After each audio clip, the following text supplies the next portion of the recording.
ఓం శ్రీకృష్ణ పరబ్రహ్మణే నమః. శ్రీమద్భగవద్గీతా చతుర్దశోऽధ్యాయः. గుణత్రయవిభాగయోగः. శ్రీభగవానువాచ పరం భూయః ప్రవక్ష్యామి జ్ఞానానాం జ్ఞానముత్తమం యజ్ఞాత్వా మునయః సర్వే పరాం సిద్ధిమితో గతాః.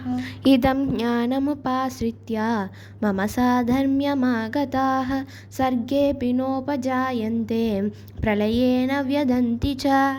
మమ యోనిర్మహద్బ్రహ్మ తస్మిన్ గర్భం దదామ్యహం సంభవః సర్వభూతానాం తతో భవతి భారత.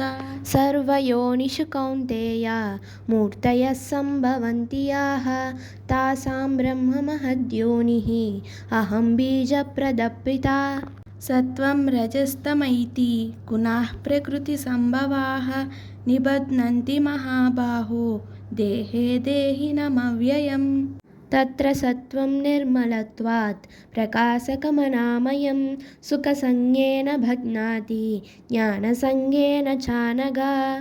రజో రాగాత్మకం విద్ధి తృష్ణాసంగసముద్భవం తన్నిబధ్నాతి కౌంతేయ కర్మసంగేన దేహినం. తమస్వజ్ఞానజం విద్ధి మోహనం సర్వదేహినాం ప్రమాదాలస్య నిద్రాభిః తన్నిబధ్నాతి భారత.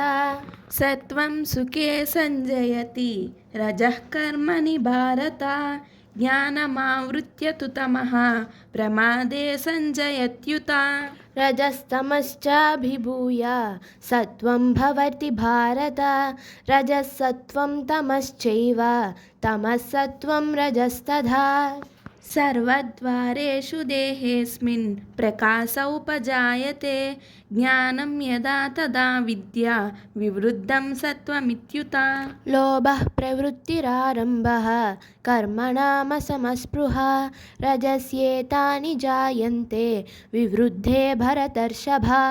అప్రకాశో ప్రవృత్తిశ్చ ప్రమాదో మోహ ఏవ చ తమస్యేతాని జాయంతే వివృద్ధే కురు నందన. యథా సత్వే ప్రవృద్ధే తు ప్రళయం యాతి దేహభృత్ తదోత్తమవిధాం లోకాన్ అమలాన్ ప్రతిపద్యతే. రజసి ప్రళయం గత్వా కర్మసంగిషు జాయతే తదా ప్రలీనస్తమసి మూఢయోనిషు జాయతే. కర్మణః సుకృతస్యాహుః సాత్వికం నిర్మలం ఫలం రజసస్తు ఫలం దుఃఖం అజ్ఞానం తమసః ఫలం. సత్వాత్ సంజాయతే జ్ఞానం రజసో లోభ ఏవ చ ప్రమాదమోహౌ తమసో భవతో జ్ఞానమేవ చ. ఊర్ధ్వం గచ్చంతి సత్వస్థా మధ్యే తిష్టంతి రాజసః జగన్యగుణవృత్తిస్థా అధో గచ్చంతి తామసాః. నాణ్యం గుణేభ్యః కర్తారం యదా ద్రష్టానుపశ్యతి గుణేభ్యశ్చ పరం వేత్తి మద్భావం సోధిగచ్చతి. గుణానేతానతీన్త్యత్రీన్ దేహీ దేహసముద్భవాన్ జన్మ మృత్యుజరా దుఃఖైః విముక్తో మృతమశ్నుతే. అర్జున ఉవాచ కైర్లింగైస్త్రీన్ గుణానేతాన్ అతీతో భవతి ప్రభో కిమాచారః కథం చైతాన్ త్రీన్ గుణానతివర్తతే. శ్రీభగవానువాచ ప్రకాశం చ ప్రవృత్తిం చ మోహమేవ చ పాండవ న ద్వేష్టి సంప్రవృత్తాని న నివృత్తాని కాంక్షతి. ఉదాసీనవదాసీనో గుణైర్యో న విచాల్యతే గుణా వర్తంత ఇత్యేవ యోవతిష్టతి నేంగతే. సమదుఃఖసుఖస్వస్థః సమలోష్టాస్మకాంచనః తుల్యప్రియా ప్రియో ధీరః తుల్యనిందాత్మసంస్తుతిః.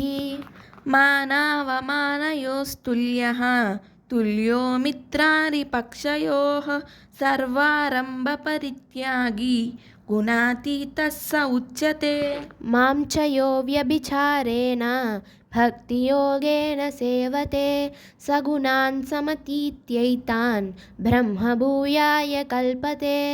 బ్రహ్మణో హి ప్రతిష్టాహం అమృతస్య వ్యయస్య చ शाश्वतस्य च धर्मस्य सुखस्यैकान्तिकस्य च।